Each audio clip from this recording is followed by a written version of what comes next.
Good morning and welcome to school today. I hope you had a great weekend. It is Monday, the 24th of April, and so after we do the pledge, we will sing the national anthem, the Star Spangled Banner, okay? So let's get our day started by standing for the pledge and then stay standing to sing the national anthem with Miss Doval, okay?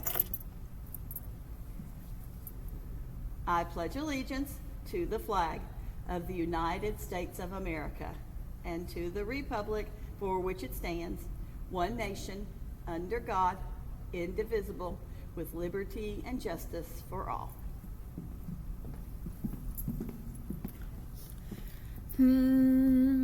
Oh, say, can you see by the dawn's early light what so proudly we hailed at the twilight's last gleaming, whose broad stripes and bright stars through the perilous fight o'er the ramparts we watched were so gallantly streaming, and the rocket's red glare, the bombs bursting in air, gave proof through the night that our flag was still there.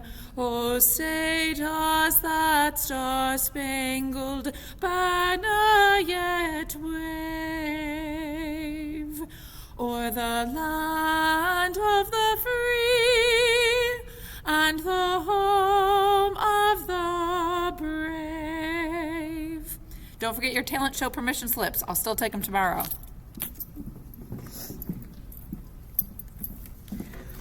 Alrighty, let's see what we're going to have for lunch today. It looks like we're going to have hamburgers, tater tots, green beans, and pears. And let's see if we have any 24th birthdays. We got two, it looks like. Abigail Phipps's birthday is today, and Cartier Allen's birthday is today. I saw Cartier in the hall, and he didn't say anything to me about it being his birthday. Come at lunch, we'll get birthday treats for you guys, okay? All right, our manner of the week is if you need to get somebody's attention, the most polite way is to say, excuse me. So let's say that a toilet's over running in the bathroom and Miss Miller and Miss Lee are having a conversation. The politest way to say something like that is, excuse me, the toilet's running over, okay? So always remember that. Anytime you need to interrupt two people who are talking, say, excuse me. Remember that our mission here at Red Oak Elementary is to have academic excellence, a nurturing environment, and we want to be life ready, looking for our passion and our purpose every day, okay?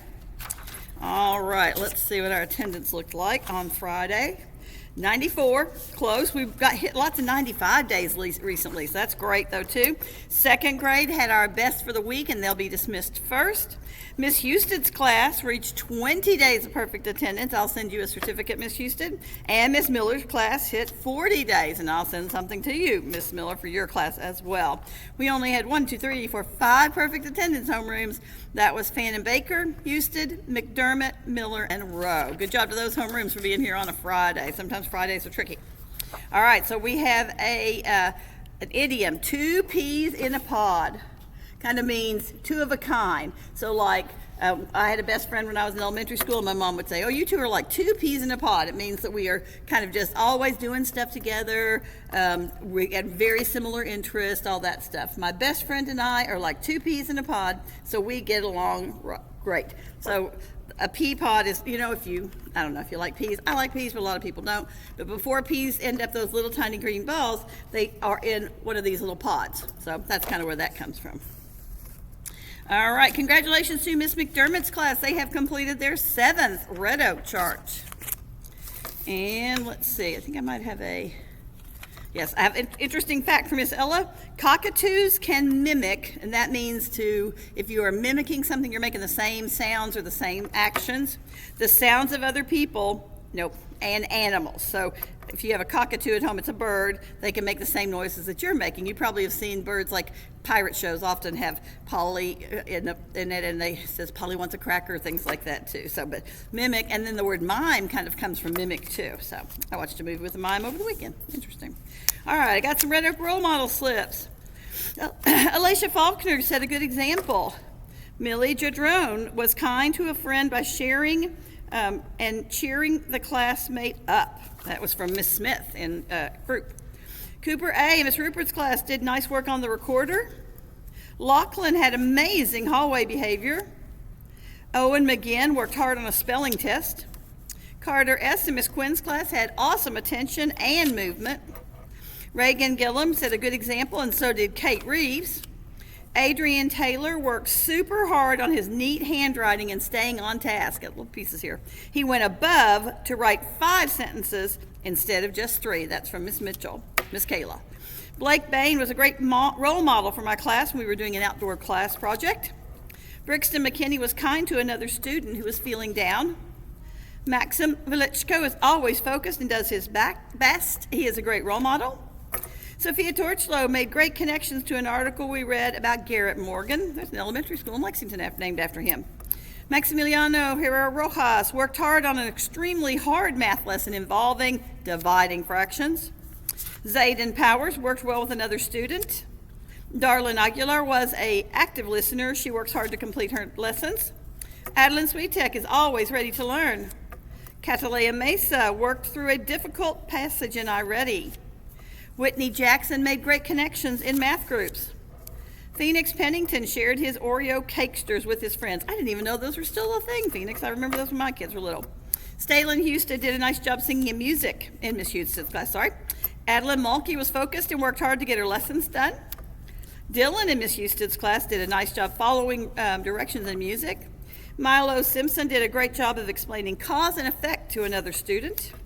Kaylin Richards stayed focused and got all of her work done. Pardon me. Collins Abbott set a great example for how to act in line. Mateo in Miss McDermott's class paid attention to music. Tegan Gray, it was an excellent example today in music. Ellie in Miss Rupert's class did nice work on the recorder. Colton Dunlap set a good example. Garen Howard was an active listener, and Homer Thomas paid attention. Great job, you guys. I love doing those each morning. All right, let's see if we got some jokes for today. Let's push that in there. Thought I had some in the, oh, yes I did. All righty, let's see. Why do bumblebees smell so good? Because they always wear deodorant. Why was the Tyrannosaurus Rex so boring? Because he was a dinosaur. I may have done this one, but it's worth doing again. What's a frog's favorite drink? Coca-Cola. And let's see. That's silly, but what do you get if you mix a rabbit and a snake? A jump rope. No, you cannot jump with a snake. Come on, that's silly. All right, let's say our Red Oak expectations. Everybody's saying them. Teachers, if you help me with that. Respect ourselves, others, and our place. Expect to learn. Do our best. Own our behavior.